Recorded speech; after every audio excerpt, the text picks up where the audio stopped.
The reason why I want to monitor our subsurface is because there's a lot of hazards and opportunities that needs to be addressed. That is why Ramon was born, in order to make the subsurface visible so that effective management by engineers, environmentalists, policymakers, and even the public can be done.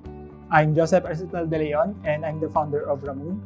Ramon is a decentralized underground monitoring system where it can be placed in any environment, especially in urban areas, to view a video of the subsurface 24/7.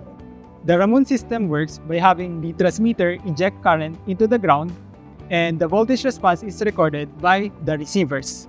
The transmitter and receivers are placed permanently at the site and work autonomously for long term without human intervention. These instruments have their forms complement with the setting to which they are installed in order to not be intrusive with the normal daily lives of people. The data collected from the receiver and transmitter are sent to the server for data processing to generate the video, wherein it has a lot of applications for understanding subsurface hazards such as groundwater pollution and soil erosion, as well as help in the implementation of subsurface technologies such as artificial recharge to prevent flooding and ground subsidence.